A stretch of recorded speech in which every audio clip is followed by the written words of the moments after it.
रतन नवल टाटा। क्या नाम था इनका? ठीक है। जमशेदजी जो टाटा थे, जिन्होंने इस देश में कह सकते हो पहले इंडस्ट्रियलिस्ट थे, जिन्होंने टाटा ग्रुप को बनाया, आपके देश में इंडस्ट्रियलाइजेशन लेके आए, उनके कह सकते हो ग्रैंडसन थे। ठीक है। अब इनके बारे में मैं बता क्यों रहा हूं? कल इनका देहांत हो गया। रतन टाटा जी का कल देहांत हुआ है और वो 86 साल के थे। ठीक है। ये पारसी कम्युनिटी से बिलोंग करते हैं। कौन सी कम्युनिटी से? पारसी। ठीक है। मैं इनके बारे में तो बहुत कुछ बोला जा सकता है, पूरा बहुत कुछ, क्या मतलब आप बोलते रहो, बहुत कम है रतन टाटा जी के बारे में। ये एक इंडस्ट्रियलिस्ट नहीं थे, ये कह सकते हो ये एक पक्के देशभक्त थे, बहुत बड़े देशभक्त, जो देश के गौरव के लिए बहुत काम किए। उसी गौरव से रिलेटेड मैं आपको एक चीज बताता हूं। 1999 की बात है। रतन टाटा इस देश के बारे में अगर सोचते हैं, मतलब देश के वासियों के बारे में सोचते हैं, तो उन्होंने क्या सोचा कि मैं अपने देशवासियों को भारत में बनी हुई स्वदेशी एक कार दूं। बंद कर देना। एक कार दूं। उनका सपना था कि मेरे देशवासी भी सस्ती और अच्छी चीजें इस्तेमाल करें। पर जानते हो हमारे देश में विदेशियों का बोलबाला ज्यादा है, हमारे देश में विदेशी चीजें बहुत ज्यादा पसंद की जाती हैं, विदेशी। उन्होंने बनाया टाटा इंडिका कार 1999 में, पर वो कार के सेल ज्यादा हुए नहीं।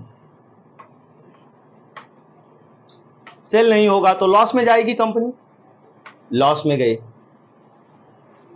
उन्होंने उस कार को, मतलब उस कह सकते हो सेक्शन को, जो कार मैन्युफैक्चरिंग का सेक्शन था, उसको बेचने का सोचा। और उस वक्त अमेरिका की एक बहुत बड़ी कंपनी थी फोर्ड, बहुत बड़ी कंपनी। तो वो इंडिया से मीटिंग बुक किए, बिल फोर्ड जो वहां का चेयरमैन था फोर्ड कंपनी का, उसके साथ मीटिंग बुक किए और गए वहां पे। तो उसको बताए बात, तो उसने क्या किया, इन्हें ह्यूमिलिएट किया। ह्यूमिलिएट का मतलब बेइज्जत किया। अमेरिकन था। उसने कहा तुम्हें बनाना ही नहीं चाहिए था, मतलब वही जैसे तुम्हारी औकात नहीं है, तुम्हारी बात है, तुम्हें आता नहीं तो तुमने क्यों बनाया, ये वगैरह वगैरह। ह्यूमिलिएट किया उन्हें। आप और मैं अगर उस जगह होते तो हम गुस्से में आते और हम शायद उस चीज को बंद कर देते या वगैरह वगैरह, मतलब हमें खुद गुस्सा आता अपनी टीम के ऊपर भी और हम फ्रस्ट्रेशन निकालते। पर रतन टाटा ऐसे नहीं थे। ये वो लीजेंड थे जिनका मानना था, उनकी एक थॉट मुझे बहुत अच्छी लगती है। उन्होंने क्या कहा था, I don't believe in taking the right decision, I take the decision and then prove it right. मैं डिसीजन लेने में, सही डिसीजन ले रहा हूं, गलत बिलीव ही नहीं करता इसमें। मैं डिसीजन ले लेता हूं और तब उसको प्रूव करता हूं कि यह डिसीजन सही है। तो वो उस मिट्टी के बने थे जिसको कह सकते हो फौलाद। उन्होंने याद रखना रिवेंज कैसे लिया।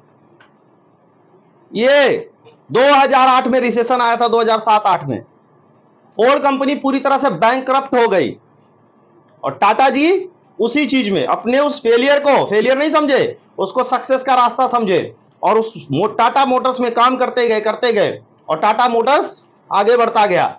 सिर्फ 8 या 9 सालों में, 2008 में वही फोर्ड कंपनी का जैगवार और लैंड रोवर, जो सबसे ज्यादा सेलिंग होने वाली कार है और कह सकते हो लग्जरियस कारें हैं,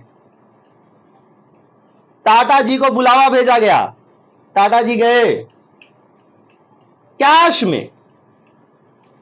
में बच्चों, कैश में, ऐसा नहीं चेक ले लो, ये कैश में उसके सामने, जैसे पिक्चर नहीं देखते साउथ की, ये ले तेरे लिए लेके आया हूं। अंडर एस्टिमेट नहीं करना चाहिए भारतीयों को खास करके, और भारतीय जब ऐसा हो तो बिल्कुल नहीं करना चाहिए। $2.8 बिलियन, कितना? 2.8 बिलियन ऐसा सामने पूरा कैश में उसको दिए और वो कहा धन्यवाद प्रभु, आपने मेरे डूबते हुए जहाज को बचा लिया। तो उन्होंने ऐसा रिवेंज लिया, उसको बचा भी लिया और उसके मुंह पे तमाचा भी मार दिया कि हमें अंडर एस्टिमेट मत करना।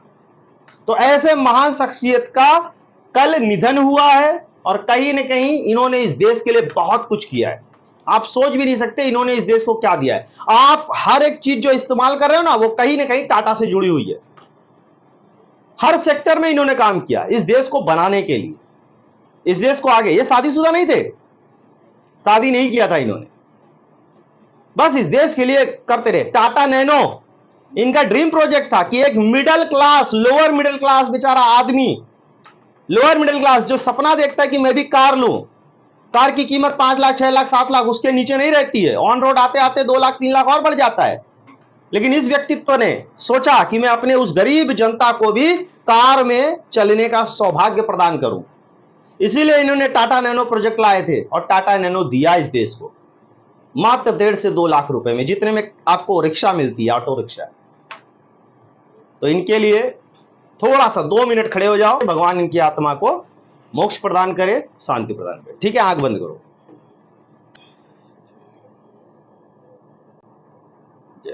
बैठो। तो ये चीजें आपको देश में जानी। अगर एक इंसान चाहे, इनकी डिग्री जानते हो क्या थी? इन्होंने आर्किटेक्चर किया था और वो किस फैमिली से बिलोंग करते थे? जो ऑलरेडी नवाब फैमिली थी, मतलब रईस जादे थे। और आप किस फैमिली से बिलोंग करते हो? सोचो। इसीलिए कहता हूं हमें अपने लिए नहीं सोचना है, हमारा विजन जो होना चाहिए वो बहुत बड़ा और दूर का होना चाहिए। जब आप बड़ा करके देखोगे तो उसका दायरा बड़ा बनेगा और सर्कल बड़ा बनेगा, मतलब उस सर्कल के अंदर आपके बहुत लोग आ जाएंगे, आप बहुत लोगों के बारे में सोचोगे। ऐसे व्यक्तित्व से हमें क्या लेना चाहिए? सीख। ये हमारे रोल मॉडल होने चाहिए, बॉलीवुड वाले नहीं।